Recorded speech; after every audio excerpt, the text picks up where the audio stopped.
Okay, I'm going to get started this morning by just welcoming everyone. Welcome to Wat Tung. Nice to see everyone here this morning.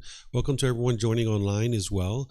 Today is what we call our group learning program, where each Sunday and Wednesday I come together with students and helping them to understand the path to enlightenment as taught by the Buddha, helping you to move the mind to the point where there's only peace, calmness, serenity, and contentedness with joy. This is the enlightened mental state. By the time you get to enlightenment, you no longer experience any discontent feelings. You will eliminate all your anger, sadness, frustration, irritation, annoyance, guilt, shame, fear, stress, anxiety, loneliness, boredom, shyness, resentment, jealousy. You can eliminate all of that through training the mind. That's what the Buddha figured out how to do, and then he spent the rest of his life helping people to understand how to accomplish that same goal. So here what we do is we help students to be able to learn those teachings, to be able to train your mind to get to this enlightened mental state.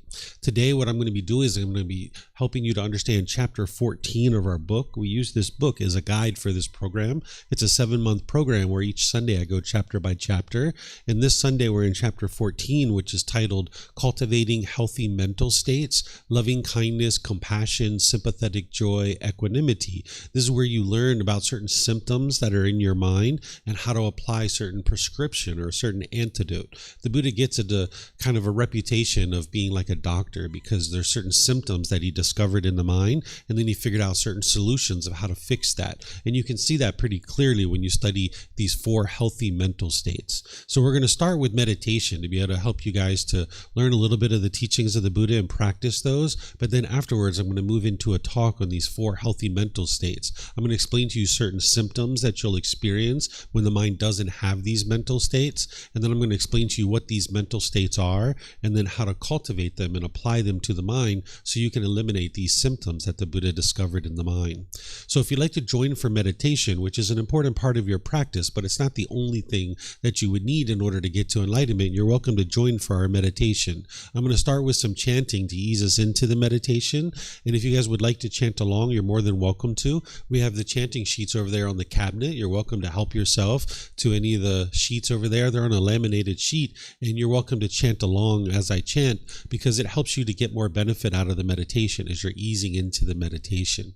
If you have studied the teachings of the Buddha at all, you might have come across the understanding that the Buddha used chanting during his lifetime in order to help his students commit the teachings to memory. Every 2 weeks, his students would come together and they would recite his teachings orally through chanting as a way to commit the teachings to memory. Because during his lifetime, they didn't have books and audiobooks and videos, podcasts, things of this nature to be able to help them to be able to study the teachings. So they used chanting as a way to commit the teachings to memory. So you can see from the origins of chanting that there's nothing mystical or magical here. This isn't a rite, a ritual, or a ceremony, or worship, or prayer, or anything like that, because the way that the Buddha used chanting is more of a learning tool or as a learning device, where we don't need to chant in order to remember the teachings these days, because we have books and audiobooks, podcasts, and videos and things like this. But I still use chanting because it helps to ease the mind into meditation and get more benefit out of the meditation itself. So if you choose to chant, you'll see that there's more benefit with that. In terms of the English translations on the chants, if you read those, you're going to see that there's a lot of appreciation, gratitude, and respect for the Buddha. Because of that, I don't think the Buddha even created these chants himself. They were probably created by his students, either during his life or after his death, because a Buddha wouldn't walk around and have his students chant to him out of respect for him, because this would be ego if somebody walked around and said, here, chant these things to me out of respect for me. In an individual who's gotten to enlightenment, they don't see themselves as being above other people, and they also don't see themselves as being below other people either. They just see everybody as being equal. So I'm sure the Buddha wouldn't have created these chants, but if you learn from a teacher how to move from the anger, sadness, frustration, and all these other discontent feelings to the peace and joy that is the enlightened mental state, and this teacher didn't want anything from you or expect anything from you, you might have a lot of appreciation and gratitude for that person too. So that's why I suspect that these chants actually came from his students, not from the Buddha himself. So if you'd like to chant along, you're more than welcome to, because you're going to see more benefit as you ease the mind into meditation. Then there's going to be a period of time where I come in and give you some guidance, where I'm almost instructing you and teaching you how to meditate while we're actually meditating together. Then there's going to be a period of time where it's just quiet and we're just all meditating. We're here at the temple, and anybody who's joining online will just all be meditating at the same time. Now, during that period of time of quietness, you'll most likely hear some sounds. You might hear a car go by, a dog barking, a bird chirping, someone here might cough or sneeze or something like this. If your mind has a craving for permanent silence during your meditation, you will cause your mind to be frustrated or annoyed or some other discontent feeling. It's actually your own mind that's causing these feelings. That's why you can eliminate them. Oftentimes people think that it's something external that's causing these discontent feelings, but it's actually coming from your own mind. The mind craves permanence, but yet you live in an impermanent world. So while there is a period of quietness during our meditation, it's not uncommon for there to be sounds during that period of time because the world is constantly changing. And if you don't have a craving for permanent silence in your mind will be peaceful and joyful even when you hear those sounds, because those sounds will arise, they will change, and they will fade away. This is the way the world works. It's not possible to be in an environment where it's permanently quiet. So you're going to experience certain sounds as you're meditating, and that's completely normal, and you can just be at ease when you hear those sounds. Then after that period of quietness, we're going to come out of that with some more chanting, and that's where I'll start today's class, helping you guys to understand how to cultivate these 4 healthy mental states. In terms of your body position for meditation, there's 4 positions that the Buddha taught: seated, lying, standing, and walking. And you would learn these different positions at different times because you need them in your journey to enlightenment. It's almost like assembling a tool belt and using these different tools at different times during your journey to enlightenment. But oftentimes people are learning in the seated position. So I'm going to give you guys a little bit of guidance on the seated position to be able to help you understand this position and how to actually meditate in this position. But just keep in mind that you can really sit in any way that you like. What I'm going to share with you are just recommendations, things for you to consider. There's not just one way to actually sit, because that would be permanence, but yet the world is full of impermanence. So all of our bodies are different, and we're going to find different things that are going to be comfortable. So you can use something that I'm teaching you today, or if you find something else that you would like to use, or you have another option, you can use that as well, because there's not just one way to sit. So you could sit on the floor, you could sit in a chair, maybe if you're at home, you're on a bench or a sofa or a wheelchair. Any of these ways of sitting is just fine. If you're on the floor, you might consider having some cushions under your rear. This will kind of help soften the seat a bit. And then if you're going to bring your legs together in the cross-leg position, you might just decide to do that lightly. Whereas if they're real tight, it can impede the circulation and cause pain in the lower body. Some people like to put their legs off the mat because this gets your hips up in the air, and it lessens the angle at the hips, the knees, and the ankles, and it allows the circulation to flow. In terms of the hands and arms, the Buddha put the right hand over his left with his thumbs together, and he put this into his lap. But again, it's not about everyone doing it exactly the same way. There's other options here as well. Some people like to put their palms on their thighs or their knees. Some people put their palms up. Some people just rest their hands comfortably in their lap. So you find whatever is best for you. It's important that the body is comfortable, not luxurious and not painful, but in the middle, that it's comfortable. And the same thing's true for anybody who's in a chair, on a bench, or a sofa, or a wheelchair. There's not just one way to sit. You can sit however you're comfortable. Some people like to put their feet flat on the floor or lightly cross at the ankles, but you can see me sitting in a chair here with my legs crossed, so that's an option for you as well. And then you can put your hands and arms wherever you like. In terms of your upper body, it's helpful if this is erect with your sternum up and your shoulders back. It'll help keep your mind attentive and alert during the meditation, because this is a dedicated, active, purposeful training session where you're eliminating certain unwholesome qualities from the mind and you're cultivating certain wholesome qualities in the mind. So you need the mind to be attentive and alert during the meditation. Whereas if you were slouched, the mind would have a tendency to be dull or lethargic.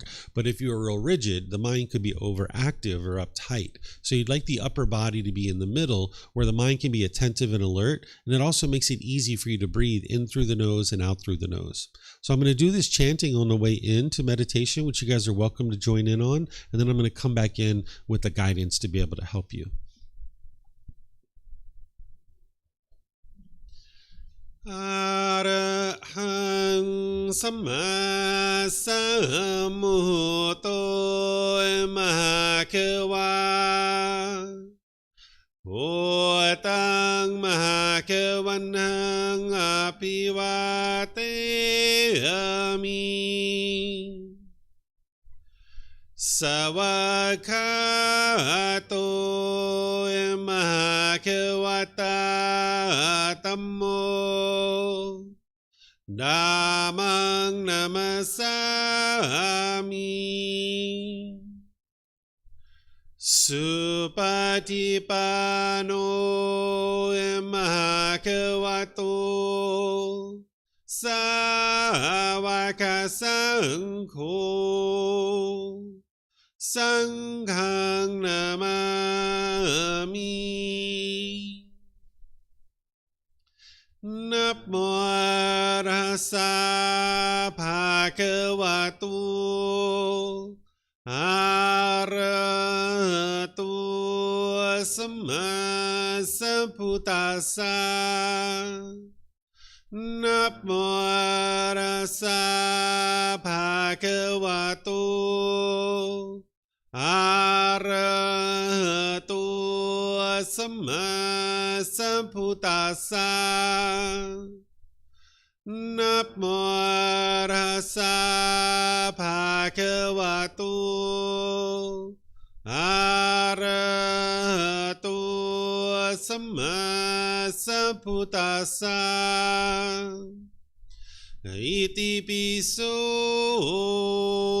มหาเขวะอะระหังสัมมาสัมพุทโธวิชาจารณังสัมมุโนสักขะโตโรกาวิตุอนุเตโรปุริสาดัมมาสติสัตตาตาวามนุสนังพุทโธภะคะวะติ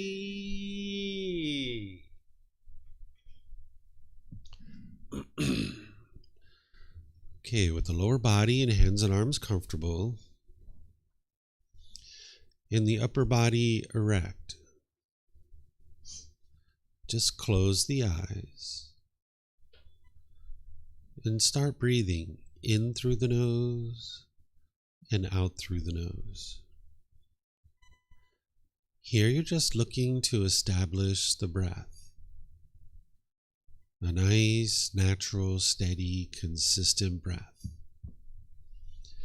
Not forced or controlled, just a gradual inhale through the nose, experiencing the full breath. And then whenever you're ready, exhale out through the nose. Breathing in and out.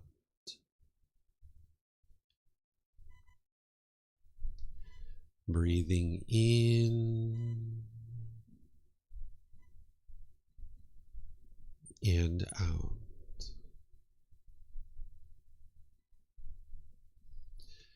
Your breath may not match up with the guidance that I'm providing, and that's okay. This is your practice. I'm just here for guidance. You can use this voice as a reminder that whenever you get to the next inhale, breathe in gradually through the nose, developing a nice, natural, steady, consistent breath. And then whenever you're ready, exhale out through the nose, experiencing the full breath. Breathing in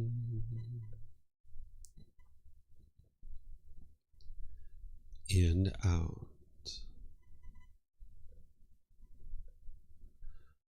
Breathing in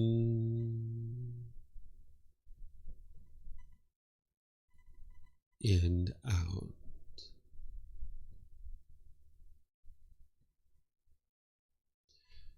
With the breath well established, start fixating the mind on the breath.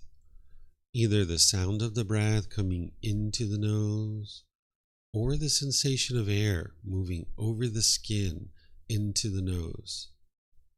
The breath is the present moment. Fixate the mind on the breath, the present moment. Breathing in and out.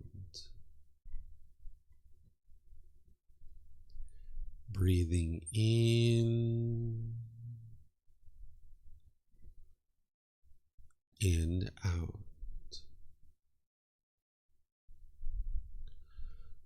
With the mind fixated on the breath, whenever you notice that it moves off the breath, cut that off, let it go, and come back to the breath, the present moment. No need to observe the thought, label it, judge it, analyze it, or even try to figure out where it's coming from. Whenever you notice that the mind is moved off the breath, cut that off, let it go, and come back to the breath, the present moment. Breathing in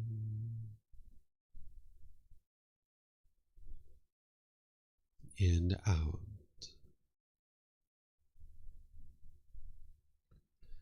Breathing in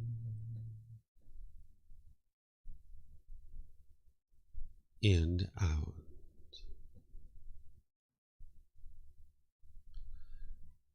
I'm going to be quiet now and let you do this work of focusing on the breath, cutting off and letting go anytime the mind moves off the breath.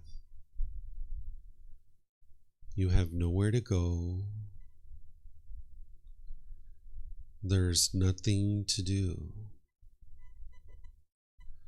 No one needs you right now. This is your time to focus on the breath. Breathing in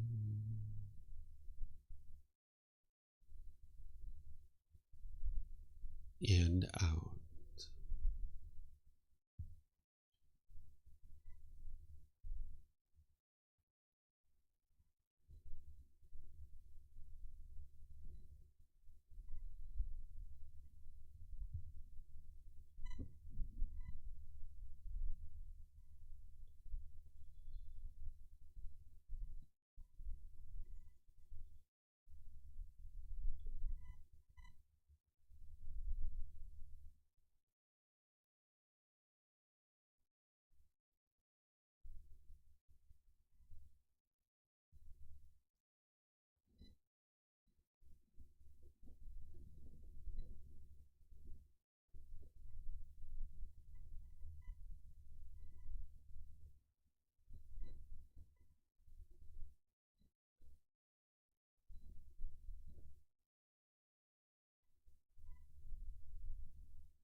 อะระหังสัมมาสัมพุทโธมหาเขวา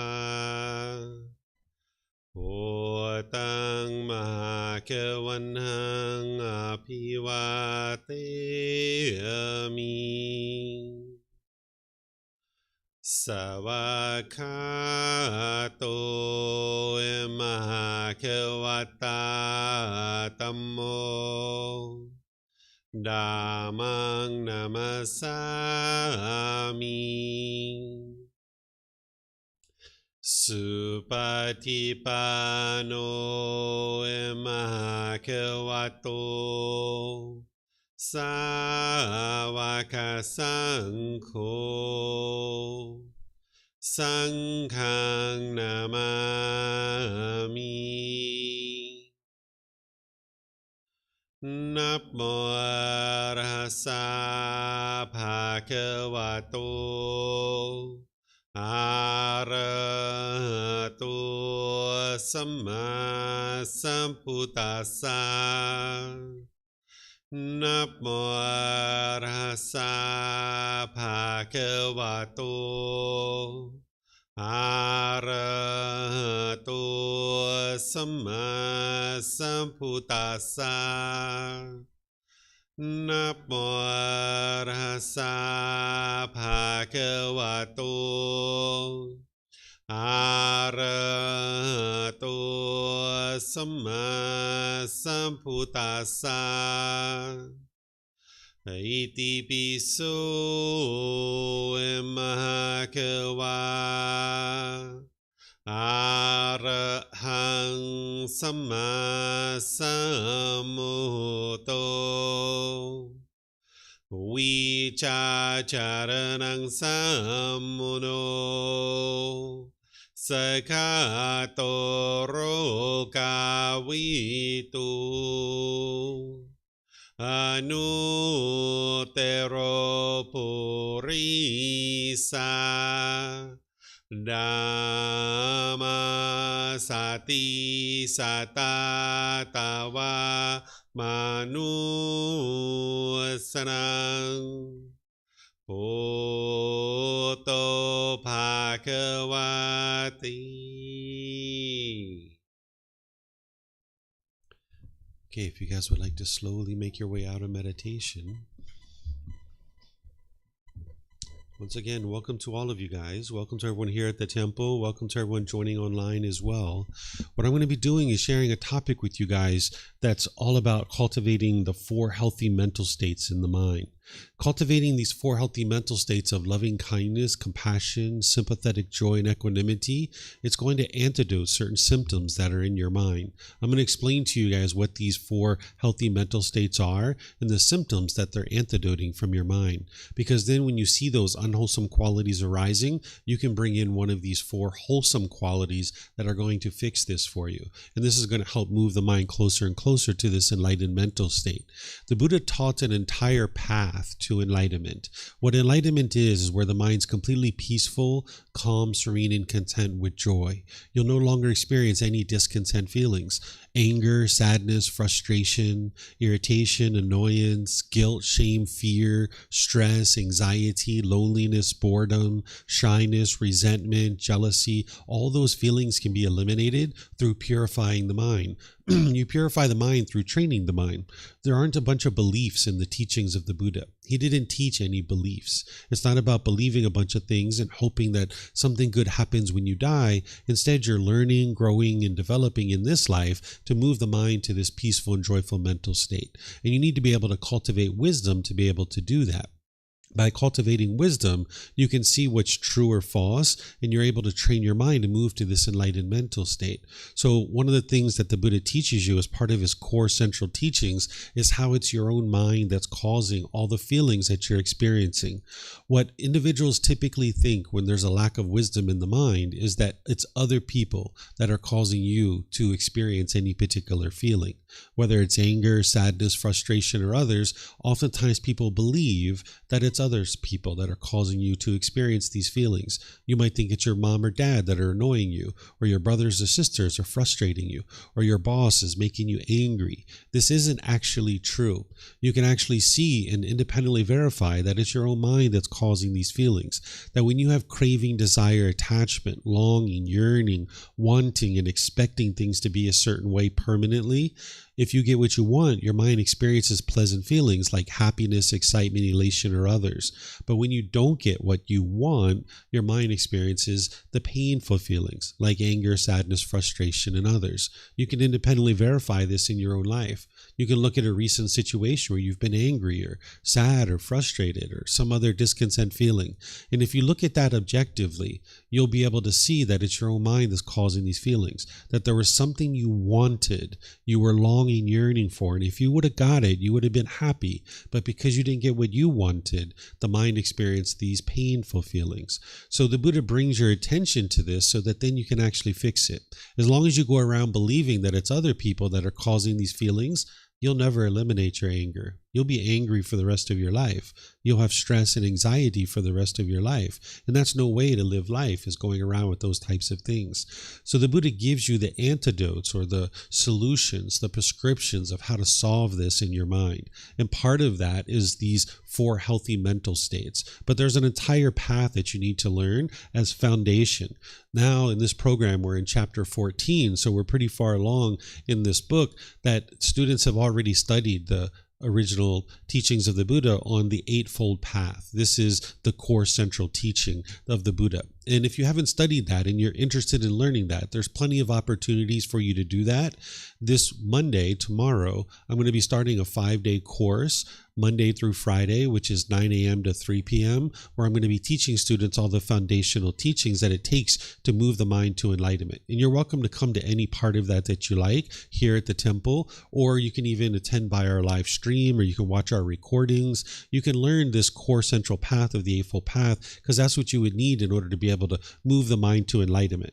But then there's other teachings that integrate into this and help you to be able to fully understand the path. And that's what the teachings that I'm going to be sharing with you today is, something that integrates into the Eightfold Path. So if somebody already understands the Eightfold Path, then this teaching that I'm going to share today will help you to be able to more fully understand what you need to be doing as you're progressing on the path to enlightenment. As I teach you guys, I'm going to pause a few times and open up for questions, because that's an important part of learning and growing on the path, is that you don't just believe what a teacher is sharing with you. You don't believe the books or anything else that somebody's teaching you. You need to cultivate wisdom. And where you need clarification, you're welcome to ask questions. Here at the temple, we have microphones over there by the bookshelf. There's a white bowl. And if you just get a microphone and take it back to your seat, if you press the gray button, you're going to see lights come on, and you can hold it up to your chin, and we'll be able to hear you here at the temple, and they'll be able to hear you online as well. If you speak here without a microphone, we won't be able to actually hear you online, and may not even be able to hear you here either. And then you can keep these microphones with you, because you might have more than one question, or someone around you might have a question, and you can just share the microphone with them. And when you're not using it, if you could turn it off, that'll help us to not get feedback through the speakers. If there's anyone online who would like to ask questions, you can put that into Facebook, YouTube, or Zoom in the comment section. Or in Zoom, you can electronically raise your hand, unmute your microphone, and ask any and all questions you like that way. So first, let's just talk about this word Brahma-vihara. This is how sometimes people refer to this healthy mental states that you need to cultivate in the mind. They might refer to them as the Brahma-viharas. This is a way that sometimes people will refer to them. I refer to them as the 4 healthy mental states, because that's what they are, and that's the way that the Buddha taught them. But oftentimes people refer to them as the Brahma-viharas, because that's what people were referring to them as during the lifetime of the Buddha. This word Brahma, what it means is God. In this word vihara, it means like a dwelling or to reside with. So during the lifetime of the Buddha, he wasn't the only one teaching how to improve your life and how to create a better life for yourself. There were other people teaching as well. And the thing that was going on that was really popular during the lifetime of the Buddha is something that was referred to as Brahmanism, or we might think about it as Hinduism, that there were these Brahmin priests that were born into a family. And if you were born into this particular family of society, people thought that you were a holy person. person. And people thought that if you needed to improve your life and you needed to experience something better in your life, you would go to a Brahmin, you would pay them money, and then they would do a ceremony or a ritual or something like that. And then you were supposed to go home and your life was going to get better. The Buddha understood that this wasn't true, and this isn't how you would experience improvement in your day-to-day life. But nonetheless, this is what was going on prior to the Buddha teaching. And people would go to these people and they would pay money, and then they would go home and their life wasn't getting any better. And then they would go back to this person and say, hey, my life isn't getting better. I need help. And they're like, oh, that's going to cost more money if you would like to do that. So people were taught that you couldn't improve your life, that you had to go to these Brahmin in order to be able to improve your life. So the Buddha ultimately taught that this wasn't true, that you needed to be able to train your mind and cultivate your mind. You needed to make better decisions in your life. And in order to make better decisions, you need to cultivate wisdom. And by cultivating wisdom and making better decisions, that's what's going to improve your life, not doing rites, rituals, ceremonies, worship, and prayer, and things like this. So if you've seen those kinds of things associated with the teachings of the Buddha never taught any rites, rituals, ceremonies, worship, and prayer. Those are big misunderstandings as it relates to the teachings of the Buddha, that he didn't teach those kinds of things because it doesn't lead to wisdom.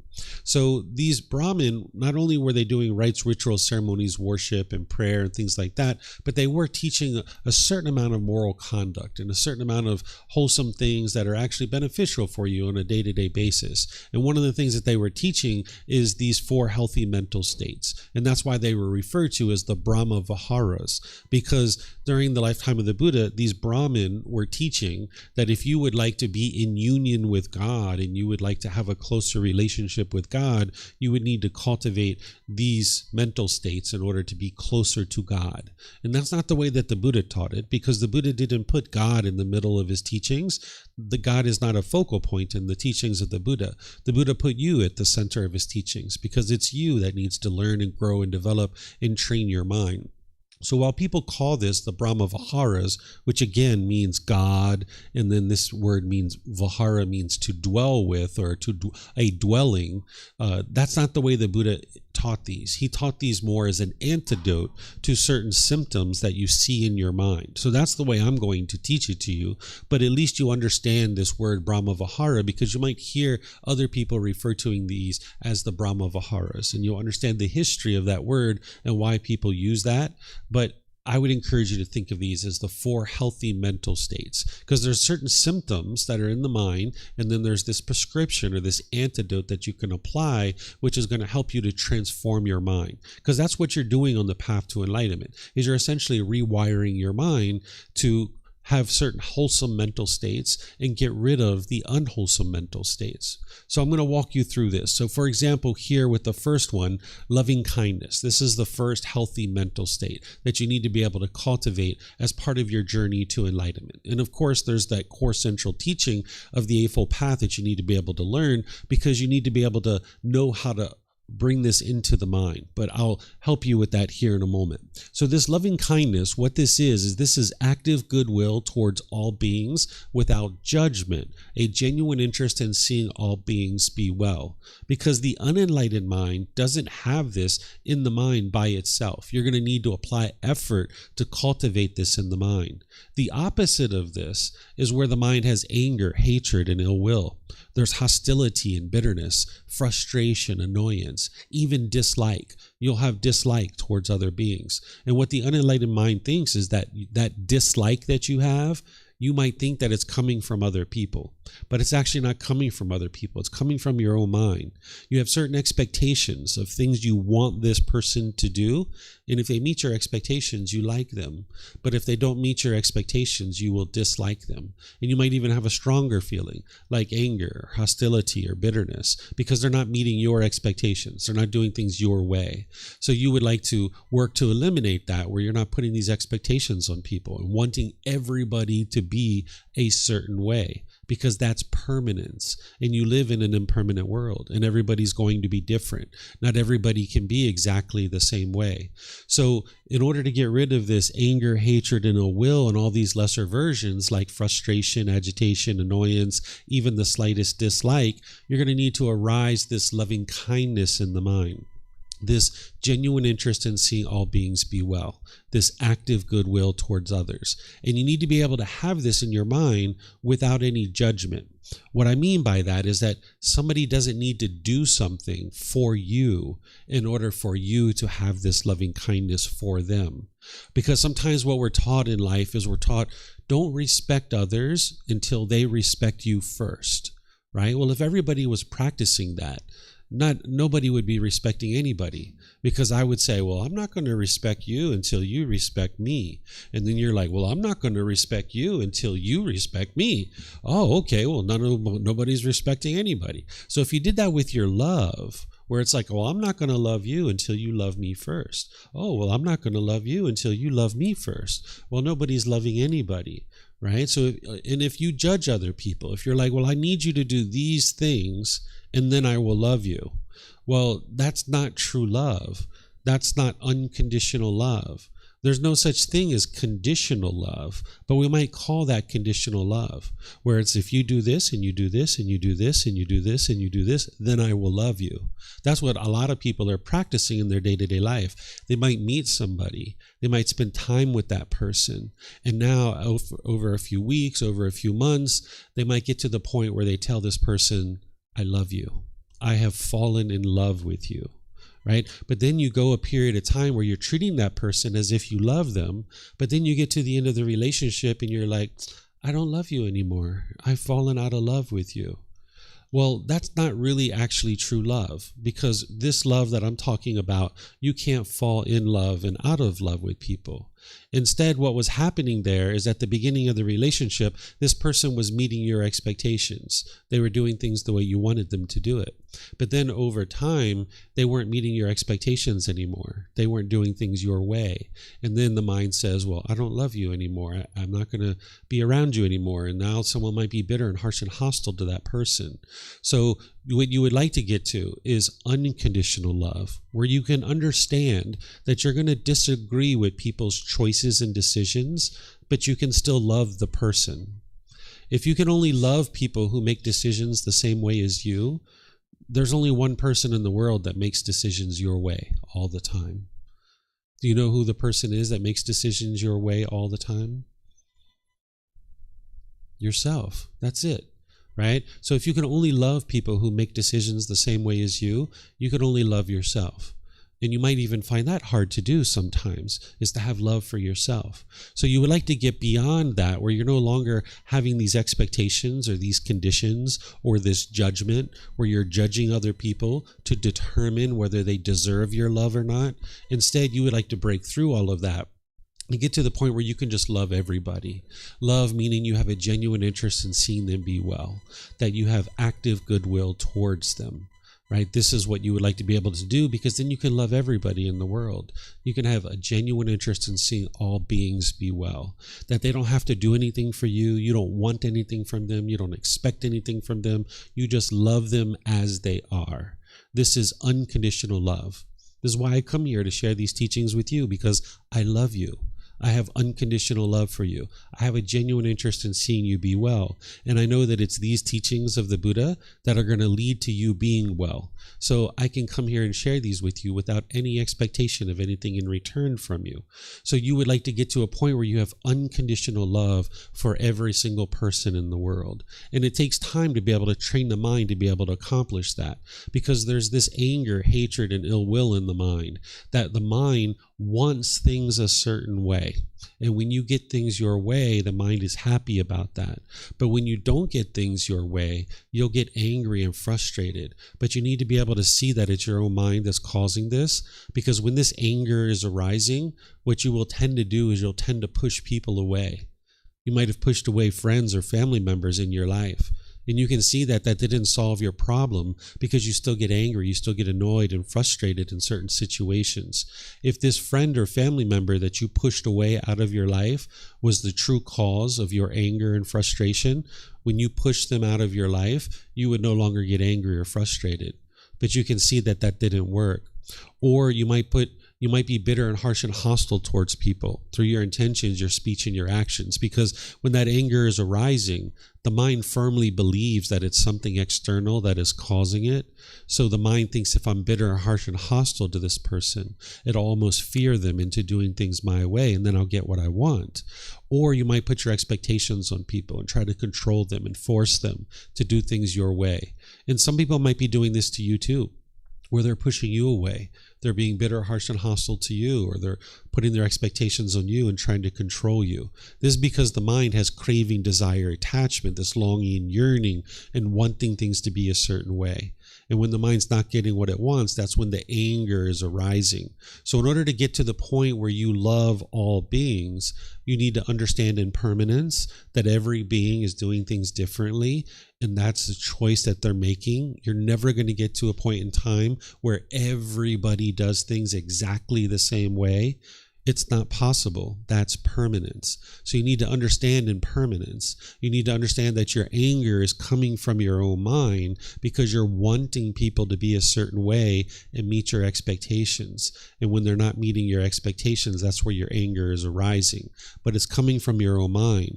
And whenever you see that anger arising, you can understand that's the symptom, and the antidote or the prescription to that is loving kindness. Loving kindness will knock down that anger, and ultimately it'll uproot it and completely get it out of the mind, where you can get to the point where you have loving kindness fully permeating in the mind, and you have nothing but love and kindness for every single being that you come in contact with. Right now, that's probably challenging for you. You know, if you check into a hotel and they treat you really nice and really lovely and really kind, you probably smile and you're really appreciative of that, and you smile back and you're polite and respectful back. But if you checked into a hotel and the front desk person was being bitter and harsh and hostile and aggressive with you, you probably don't like that person, right? And you might have anger towards them or frustration towards them. But you need to be able to see that anger that they have, it's coming from their mind. It's not coming from your mind. The mind is the one that's producing that anger. And you putting out anger and hostility and bitterness towards that person isn't going to solve your problem, because the anger is just going to come back to you. You can see relationships that you're in right now where you're angry and bitter and harsh and hostile. When you put that out, that's what comes back to you in those relationships. So if you're interested in transforming your mind, in transforming your life, in transforming your relationships, you're going to need to learn how to be loving and kind in every single situation. You're not going to be able to snap your fingers and instantly do that, but gradually, slowly but surely, you can arise more and more of this love and kindness. And now the more and more that you're loving and kind for an extended period of time in all your relationships, that's what will be coming back to you. Sometimes when we have difficult relationships with the people around us, we think the way to solve it is to change the other person. That's typically what the unenlightened mind tries to do. But that doesn't work. You can't change other people. Each individual person needs to decide to change for themselves. The only thing you can do, and that you have complete control to be able to do, is change your own mind. And that's going to be challenging enough for you. So if you work on training your own mind and changing your own mind, and now you can function in your relationships with more and more love and kindness, if you do that for an extended period of time, not only will your mind transform, but your relationships will transform too.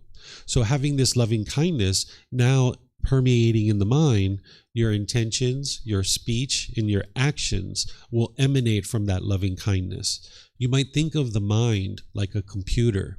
A computer has a CPU, a central processing unit. And if that central processing unit is performing well, then the computer is performing well. But if it's not performing well, the whole computer is going to probably shut down, right? So your mind is the same way. It's the central processing unit for this being who you are. And if there's anger and bitterness and hostility in there, that's what's going to come out through your intention, speech, and actions. And now when you put that out into the world, that's what's going to come back to you. But if you transform this central processing unit, if you transform this mind to be loving and kind, then your intentions, your speech, and your actions will emanate from that. And when you put that out, that's what will come back to you more and more. So the way that you cultivate this loving kindness so that you can permeate this in the mind and now have improved intention, speech, and actions and improve your mind and improve your relationships is to cultivate it through something called loving kindness meditation. This is a different type of meditation than what we did this morning. This morning we did breathing mindfulness meditation. This is an important meditation too that you need to be able to develop, and you usually develop that first before you develop loving kindness meditation. But this is a specific type of meditation that I also teach because the Buddha taught it, where it essentially rewires your mind to be loving and kind. It's different than what we just did, but you can learn this at some point if you'd like. And I teach it in all the different programs that I share, where you can practice this, where it'll bubble up the loving kindness in your mind. It's kind of like filling up your gas tank. But then you're going to need to go out into the world and be loving and kind through your intentions, your speech, and your actions. You're not going to be able to meditate your way to love and kindness. That's a part of it. That's a component of it. That's just filling up your gas tank. But then you're going to need to go out into the world and in all your relationships with your parents, with your siblings, with your coworkers, your boss, your neighbors, all these different people. You're going to need to learn how to be loving and kind in your intention, speech, and actions. And that's what the Eightfold Path will help you to be able to do. That's that core central teaching of the Buddha that's teaching you how to have wise intentions, speech, and actions in the way that you interact with people. So if you're doing loving kindness meditation in the morning, and you can do it at other times during your day too, then your mind will have this loving kindness permeating. And now your intention, speech, and actions will be more loving and kind with the people around you, and you'll see improved results in your day-to-day life when you're interacting with people. But then you also need to practice what's called right mindfulness, or awareness of mind. This is also part of the Eightfold Path, where you're aware of what's going on in your own mind. Because if at any point during your day you see anger, bitterness, hostility, even frustration or irritation, annoyance, or the slightest dislike coming up in your mind towards another person, you need to be able to see that with your mindfulness, that that's coming from your own mind, originating from your own mind.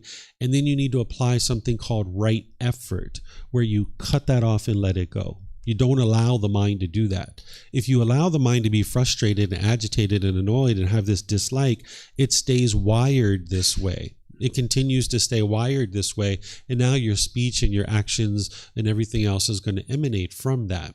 So not only do you need to do the loving kindness meditation to fill up your gas tank and then go out into the world and be loving and kind through your intention, speech, and actions, but you need to use this mindfulness almost like a guard watching over your mind, helping you to be able to see whenever there's frustration, agitation, or annoyance coming into the mind, so that you can then apply right effort to cut that off, and cut that off. And if you do that enough, eventually the anger will no longer arise, because you will have uprooted it out of the mind. It's kind of like if you had a weed and you uprooted it out of the ground, it's never going to grow again because you've uprooted it. So if you uproot this anger and bitterness out of the mind, eventually you'll get to the point where it no longer arises, that the mind will just have love and kindness, because that's what's permeating in the mind. So this is the first healthy mental state, and it's going to completely transform the mind away from anger, hatred, ill will, the hostility, the bitterness, the frustration, agitation, annoyance, any dislike in the mind. You'll have eliminated all of that. Even the slightest dislike towards another being, that's coming from your own mind, and you can transform that with this loving kindness. And of course, other things too, like the Eightfold Path. Then there's something called compassion. Compassion is the concern for the misfortune of others, where if someone has an unfortunate situation, you have concern for that. This is a mental state. Whether you choose to do something about that misfortune, that's a separate question. That's a separate topic. But what the Buddha is teaching you here is to have this compassion for all beings, that you have concern for the misfortune of others. And what this is going to help you to antidote is any kind of worry or anxiety or any indifference, because those are the two opposite sides of compassion. Compassion is the middle way. But on one side, if you have an extensive amount of compassion, or too much compassion, and it's actually has craving, desire, attachment in the mind, then you're going to have worry and anxiety, meaning you're going to watch the news and you're going to be really worried. You're going to have anxiety and fear when you see children that are not having food, or they're not having medical care, or you see a homeless person, or you see someone gets murdered or raped or something like this. You're going to have a lot of anxiety and stress. But then on the other side of that is indifference, where you could care less about what's happening to other people in the world. And either sides of those, you can't be peaceful, you can't be joyful, and you can't make wise decisions that's going to promote harmonious relationships in your day-to-day life. Because as long as this indifference is in the mind, it's kind of like, I don't care, who cares, it's not my family, that's their karma, so what, who cares? Right? If you're living there, your mind's not going to have this compassion. But if you're living over here where you're worried and having anxiety about every little issue that's going on in the world, you're not going to be peaceful and joyful there either. So there's this middle way where you can have this compassion, this concern for the misfortune of others. And this is a mental state that you're cultivating in the mind, and then you practice it on a day-to-day basis. And again, whether you actually take action upon that misfortune that you see is something completely separate. But you need this mental state to be able to cultivate the mind and be in the middle. So the way that you cultivate this is that whenever you see any of these unwholesome qualities of indifference, worry, or anxiety, you'll be able to see that with your mindfulness. If you cultivate awareness of mind, you'll be able to see those unwholesome mental states arising. Then you apply right effort to cut those off. You cut off that unwholesome quality and get it out of the mind. And then you cultivate, you produce and arise with right effort the wholesome quality of compassion, where you have concern for the misfortune of this person. Right? So I'll give you guys some examples of this compassion, and then I'm going to add it with kind of an action, right? Sometimes when people hear about this compassion, they think that, that means every time I see a person that's maybe homeless, I should do something about that, right? The answer is no, you can't. You're not going to be able to do something every single time you see an unfortunate situation. So in the past, I used to drive a motorbike. And as I was driving the motorbike, I would sometimes see accidents happen, right? And oftentimes I would stop and I would try to see if I could help that person, especially if I was the first person on the scene. I would pull over, put down my kickstand, go over and see if I could help this person, right? And that's typically what I would do. But there's some situations where I didn't do that. And the reason why is because as I was driving down the road, I would see the accident, and then there would be 3 or 4 people that come around and help that person. And maybe I was on my way home, maybe my son is at home, and he had called me and said, "Hey, Dad, I don't have any food here. I need to have some food." And I would maybe be carrying some food home on my motorbike to my son. And I would look and I'd be like, okay, they have 3 or 4 people helping them. They don't need me over there. So I'm going to continue going home so I can take this food to my son. It was probably a pizza because he always eats pizza, right? So I was taking this pizza home to my son, right? So in this situation, I still had compassion. I still had concern for the misfortune of this person who's had this motorbike accident. But I just chose not to put any action behind it because there was already people that were helping that person. The concern was, oh my goodness, there's an accident. What's going on over there? Oh, okay, they have 3 or 4 people helping them. Well, I'm going to keep on driving home. They don't need my help. I'm just going to keep on going. So compassion doesn't mean you're going to necessarily take action. It means that you have the mental state where you have this concern for the misfortune of others. You're not indifferent where you could care less of what's happening, but you also don't have this worry and anxiety. So when I was going home, I didn't continue to think about this accident, right? I wasn't worried or having anxiety about that, but I also wasn't indifferent about it. I was interested to see that there was somebody that was able to help that person. So in some situations you might help them, and in some situations you may not. This is the impermanent nature of the world. It's not possible for you to help every single person that you come in contact with. That would be permanence. So these are the first 2 that I'm going to stop here and see if you guys have any questions on these. This is loving kindness and compassion. Remember, if you guys have questions, you can use the microphones back there. And if you're online, you can put that into Facebook, YouTube, or Zoom. So is there any questions on these first 2, what they are, what symptoms they're antidoting, and then how to cultivate them? No questions here? Okay. Let me see if we have anything online.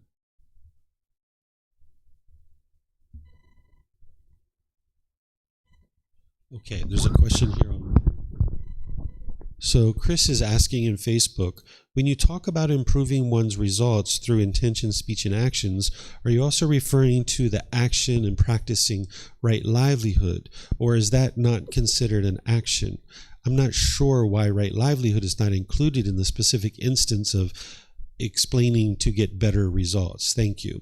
Yeah, so right livelihood is part of the moral conduct, and there's actions behind that, right? You're making certain decisions, but I'm not specifically talking about that, because by saying intention, speech, and actions, it fully encompasses any kind of moral conduct, which includes your livelihood. So rather than calling that out specifically, I'm just kind of summarizing it with intention, speech, and actions.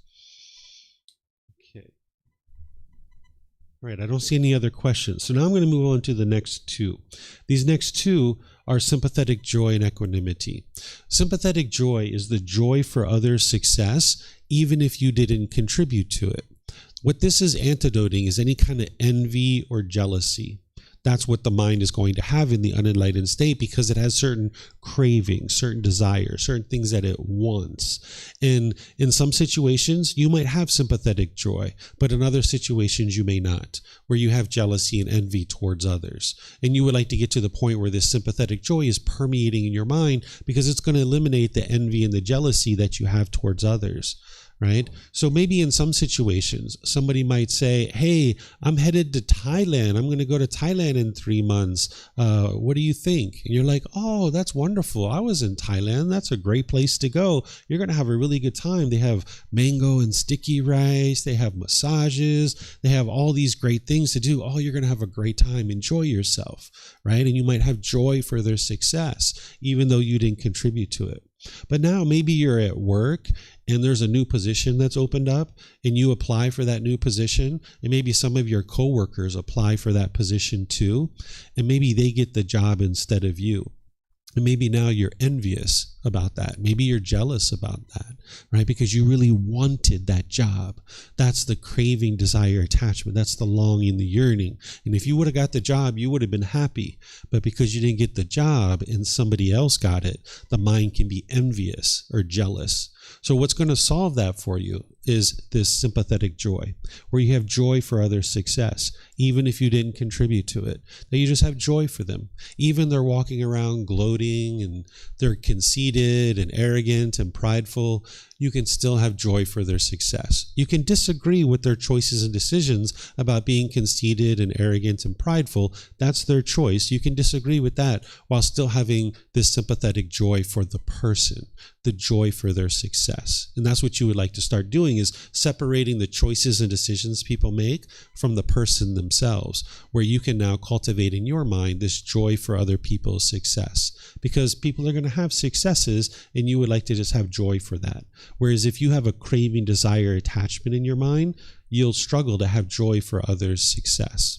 So this sympathetic joy is going to help you eliminate this envy, jealousy, and pride within your own mind. This is going to be unwholesome qualities that are not going to allow your mind to be permanently peaceful and joyful. So this sympathetic joy will antidote that for you. And the way that you cultivate this is that using your right mindfulness, your awareness of mind, whenever you see jealousy or envy come up, that's the symptom, that's the unwholesome quality. You then apply right effort to bring in the wholesome quality of sympathetic joy, of joy for others' success. So you're at work, you're typing away on your keyboard, you had applied for this job, you did the interview and so forth, and you haven't heard anything back for 5 days, 10 days, or what have you, and now one of your coworkers walk by your desk and say, hey, by the way, I got that new job. And you notice with your mindfulness the jealousy coming up right away and the envy coming up in the mind. That's where you'd like to cut that off and let it go, and cut it off and let it go, right? And now you just say, oh, I'm pleased for you. Congratulations. Right? And if that's all you can do, then that's all you can do. Maybe inside you don't really feel sympathetic joy. You don't really have that mental quality developed yet. But maybe you can just put together a few words and say, congratulations to you. I'm sure that's going to be great for you and your family. Congratulations. Right? And if that's where you are on that particular day, that's okay. But then slowly but surely chip away at this and knock down that wall where you can just truly be joyful for this other person's success, and you don't have any envy or jealousy at all. And over time, each one of these situations that you're in, it gives your mind an opportunity to practice. It's an opportunity for you to choose to go down this path of envy and jealousy, or are you going to go down this path of sympathetic joy, where you have joy for others' success? And you can choose to go down this path, but it's going to be challenging because the mind doesn't naturally go down that path. The mind naturally, in the unenlightened state, wants to go down this path of jealousy and envy because it has these cravings in the mind. So as you're uprooting all of that stuff, more and more you can go down this new path of sympathetic joy. Then there's equanimity. What equanimity is there's two sides to it. There's mental calmness and composure, evenness of temper, especially in a difficult situation. This is where the mind is stable and steady in all situations. But then there's another side to it that we'll talk about as well, about treating everybody equally and fairly. This calmness and composure that the mind can achieve is going to actually help you to be able to make wise decisions. When your mind is all shaken up, it's unsteady, it's unstable, you can't actually make wise decisions because your mind has maybe fear or stress or anger or frustration or agitation or some other discontent feeling, even loneliness and boredom and things like this, shyness, resentment. Whenever those types of things are circulating in your mind's uncalm, it's unsteady, it's unstable. And now you're going to make unwise decisions. You can look at situations where you've been angry and frustrated, and you can see that during those periods of time, you didn't make very wise decisions, and it might have even made the situation worse than it was originally, right? So by allowing your mind to be shaken up and unsteady and unstable, you're going to tend to make unwise decisions that is going to produce unwholesome results for you. This is the natural law of Gotama, of cause and effect. So the Buddha teaches you to have this equanimity, where you can have calmness and composure, evenness of temper, especially in difficult situations. No matter what's happening in your life, you can get to the point where your mind's completely stable and steady.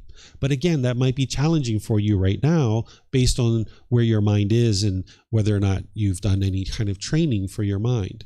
So for example, if you got a phone call that your mom was in a terrible car accident and she's being rushed to the hospital, you might get that phone call and your mind might all be shaken up by that. If you have an attachment to your mom, if you have a craving, desire, attachment where you're wanting your mom to be permanently healthy, your mind will be shaken up during that situation. Your mom can't be permanently healthy. She is an impermanent being. She's going to be sick sometimes. Her body is impermanent. She's going to slowly fade away. She's going to die, just like all of us. We're all going to die at some point. You're going to need to face this. Your death, your parents' death, other people around you, they're going to die because they're impermanent. And the body is not permanent. It's going to be sick sometimes. So if your mind craves permanent health for the people around you, when you experience this impermanence, your mind's not going to like it, and it's going to be shaken up by that. It's not going to be able to be steady and stable. And what this person might do when they get that phone call is they might grab their car keys, jump in the car, and bolt across town and rush to the hospital. And they might even get into a car accident on their way. And they just made this situation worse because their mind was all shaken up. But even if they arrive to the hospital without having gotten in a car accident, their mind's so shaken up when the doctors and nurses are talking to them and telling them what's going on with mom, then the mind is unable to understand that, and now it's difficult to make decisions to actually help your mom. So what the Buddha is teaching you to be able to do is maintain your calmness and composure, your evenness of temper, especially in a difficult situation. So instead, when you get this phone call that your mom's been in the back of the ambulance and she's been in a terrible car accident, you can maintain your calmness and composure and be like, wow, this is unfortunate. But you know what? It's really good mom's in that ambulance because that's exactly where she needs to be. She's with these emergency medical technicians and she's about to arrive to a hospital. This is outstanding, right? There's doctors and nurses there that are going to absolutely help her. Perfect. All I need to do is make my way to the hospital so that I can talk to the doctors and nurses and find out what's going on. And then I can help mom by making some wise decisions. I don't need to rush across town because if I get there now in the next 5 or 10 minutes, or if I get there in 20 or 30 minutes, it doesn't matter, right? Because the doctors and nurses are taking care of her. That's what's important, right? So you can just calmly make your way to the hospital. And now when you make your way to the hospital, you show up with a calm mind, and now you can talk to the doctors and nurses. You can understand what it is that they have to say, and now you can start making decisions to help mom.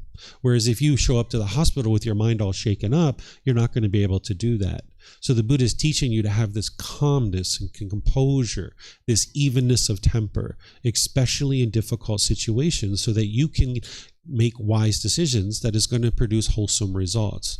But again, you'll find that very challenging to do when there's craving, desire, attachment in your mind, when your mind's holding on and craving permanence. So that's why the core central path of the Buddha is teaching you how to eliminate that so that you can then have more and more equanimity.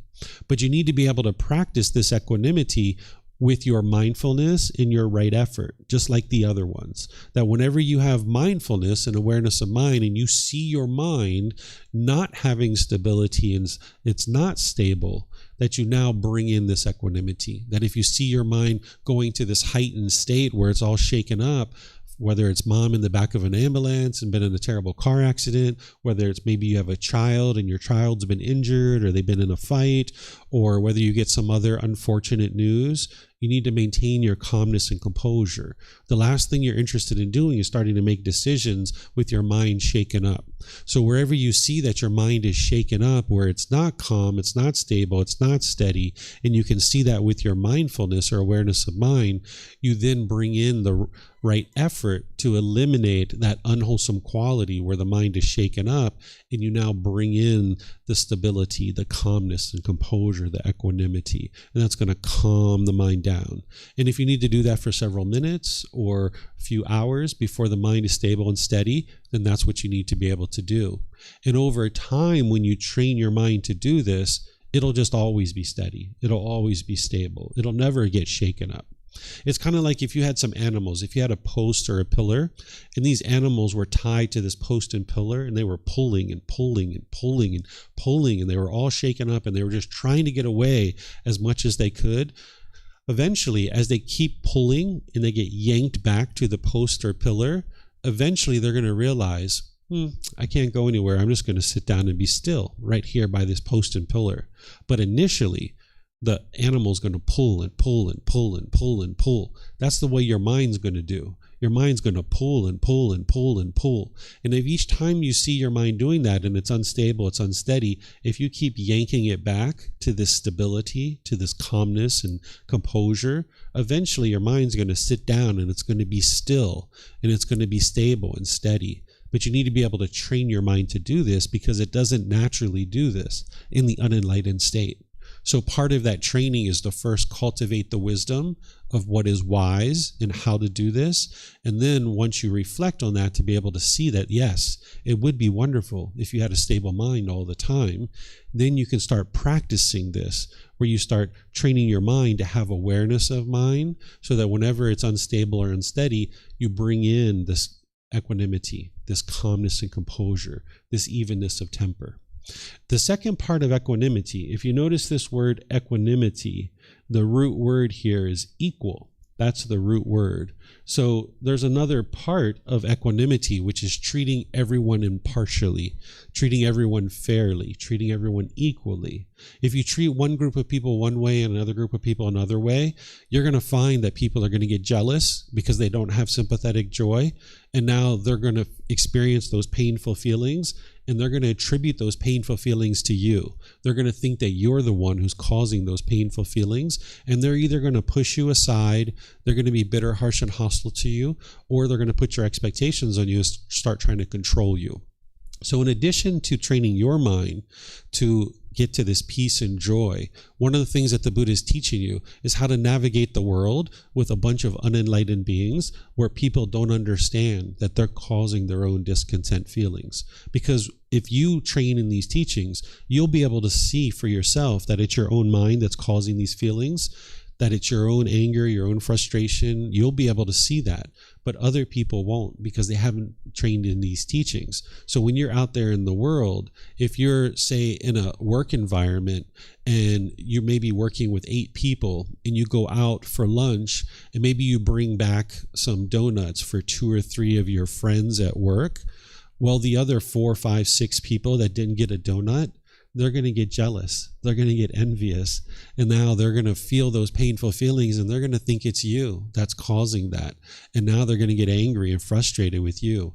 And they're going to try to push you aside, be bitter, harsh, and hostile, or they're going to start trying to put expectations on you and control you. And this isn't a good way to live your life. Instead, you would like to get to the point where you're treating everybody equally. So if you're going out to lunch and you're going to bring back some donuts for people at the office, bring back enough for everybody, right? If you work in a small group, this should be pretty easy.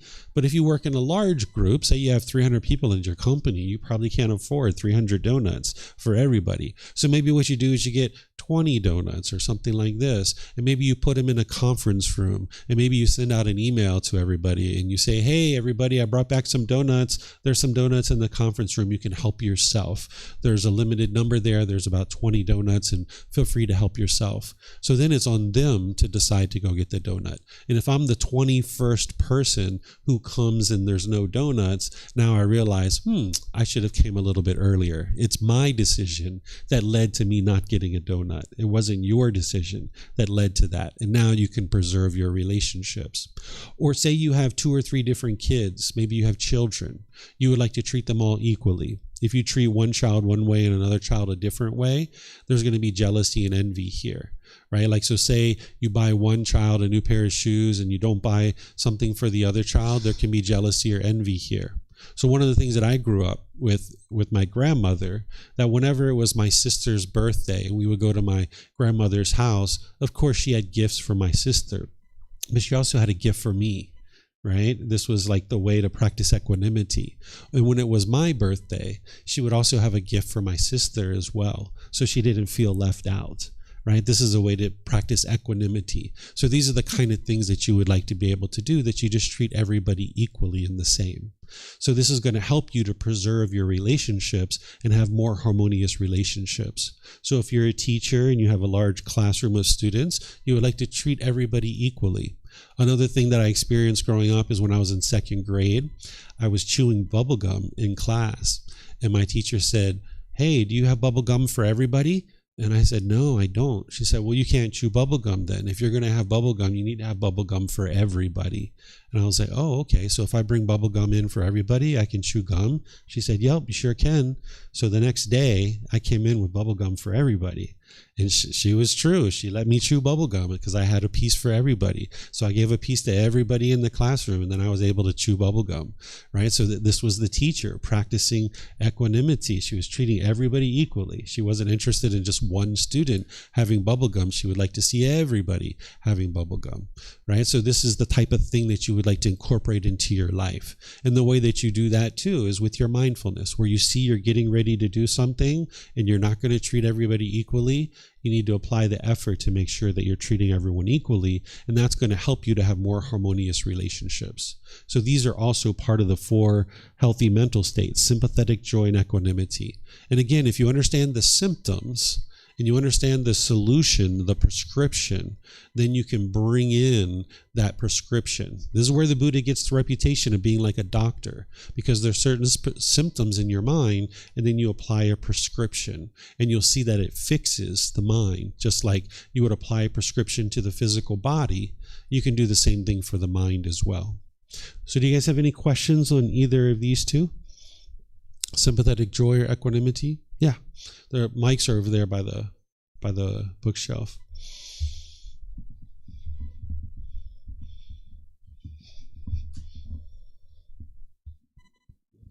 To go back to compassion a little bit, because I've been thinking for a while about compassion, and noticing that other teachers like Dalai Lama, they talk about compassion. I don't know if it's more, but for me it's an area where I feel a little bit unsure, so I don't know how to do a balanced decision or find a middle way. Mm-hmm. So let's say if we face injustice in the world, right, and where we would like to take action and where we should not take action. So how to make that wise decision, right? Because I think if we also are not active, or like, let's say, I believe there's a way that I can say that I am disagreeing with injustice. So how do I do this so I also don't cause harm, or I don't also cause harm to myself? Sure.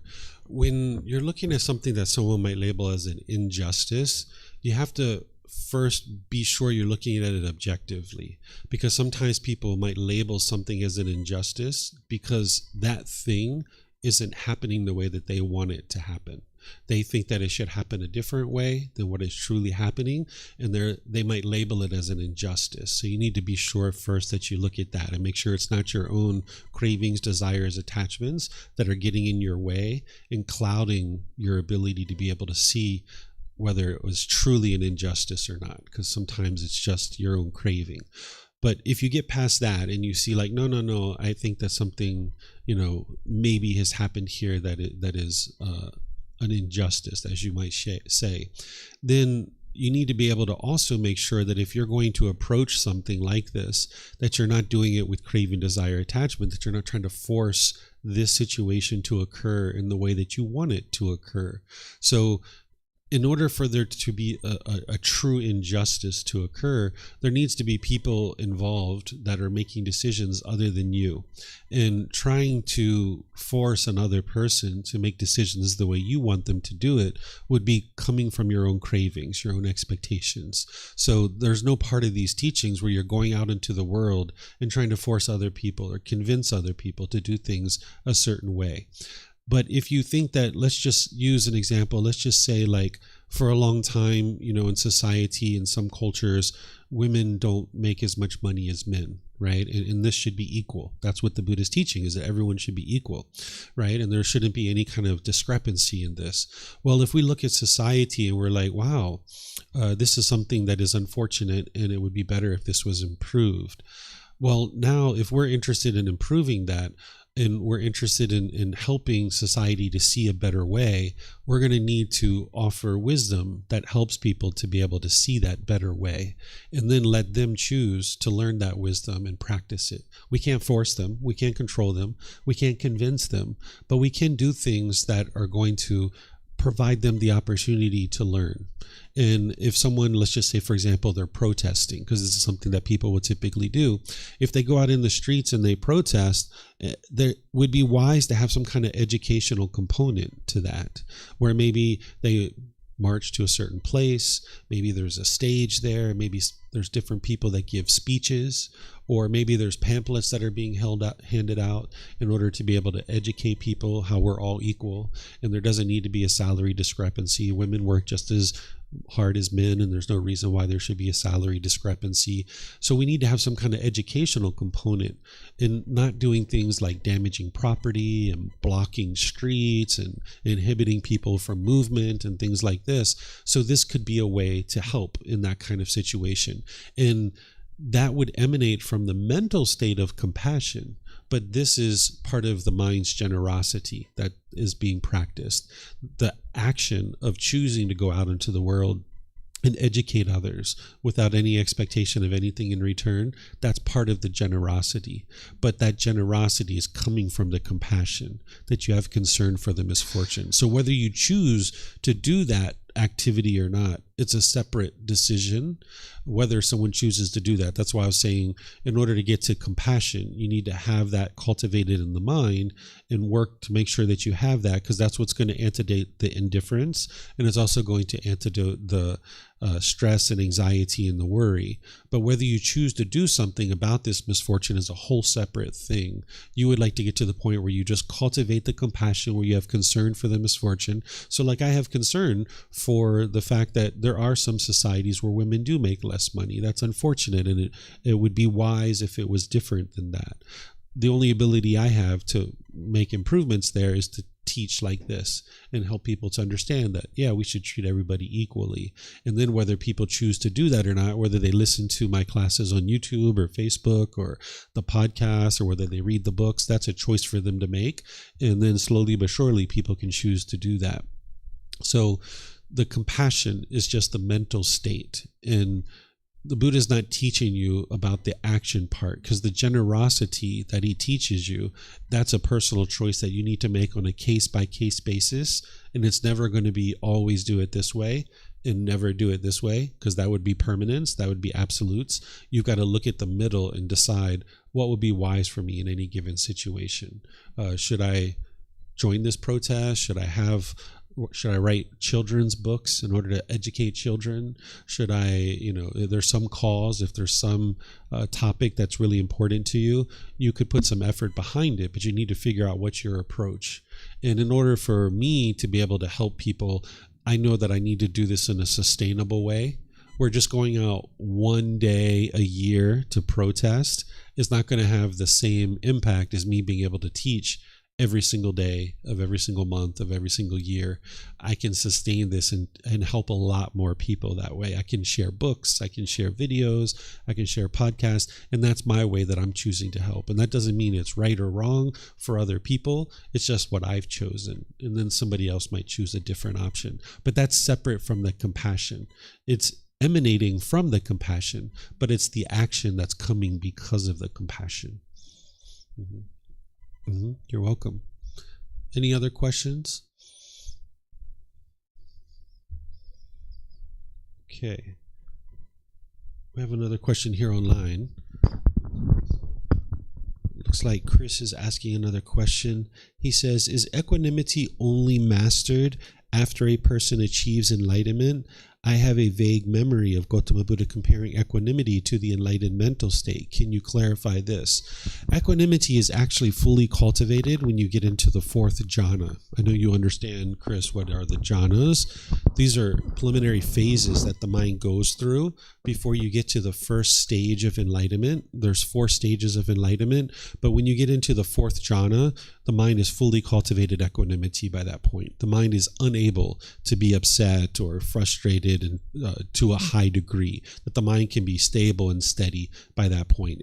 The Buddha uses the term imperturbable, that the mind is unable to experience these highs like that, or the extreme lows like frustration, agitation. So equanimity is fully cultivated by the time you get to the fourth jhana.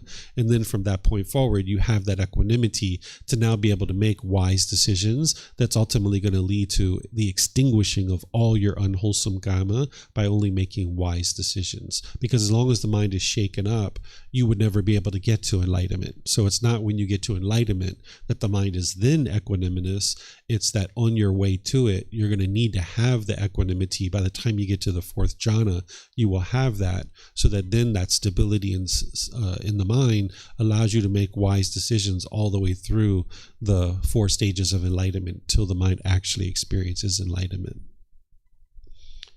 Okay. I don't see any other questions anywhere. So what I'm going to do is just end class by thanking all of you guys for joining. Thank you for your interest to learn and grow and develop. Thank you for everyone online who's joined as well.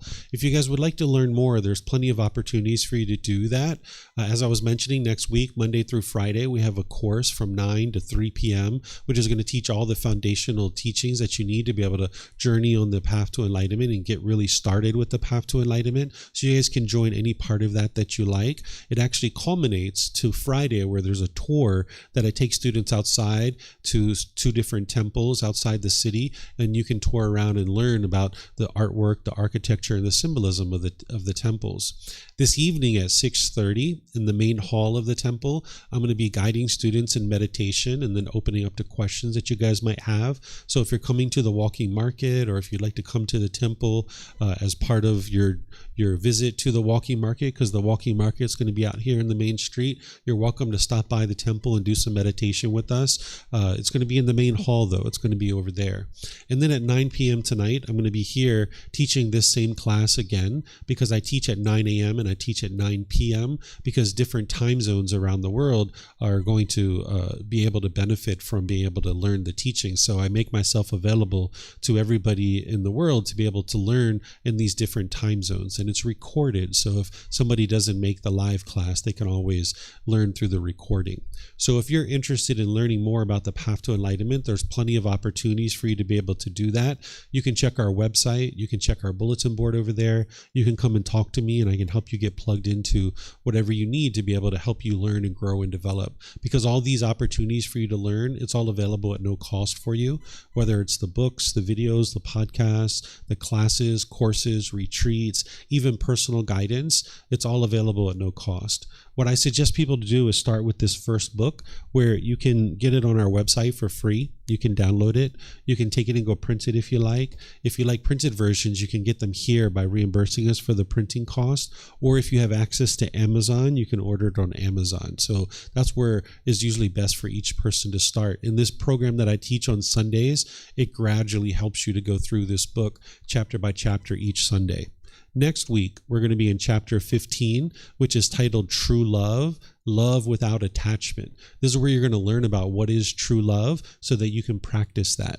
If you're noticing that you're having broken relationship after broken relationship after broken relationship, and you're tired of that, it's most likely because you're not practicing true love.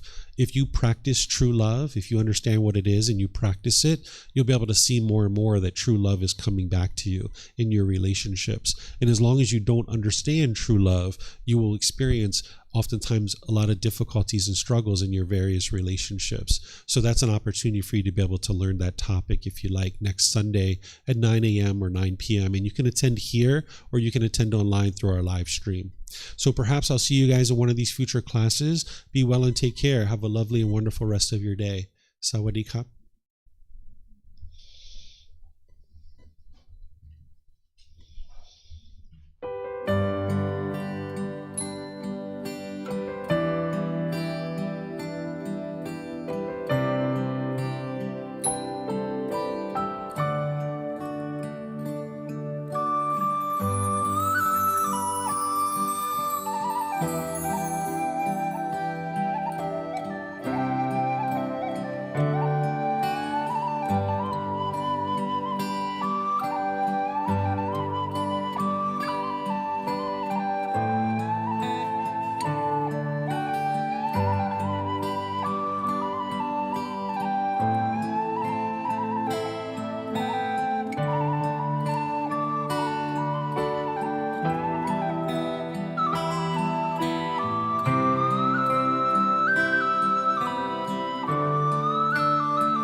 Thank you again for watching. Enjoy your meditation. Look forward to seeing you online and answering any questions that you might have. Thank you so much.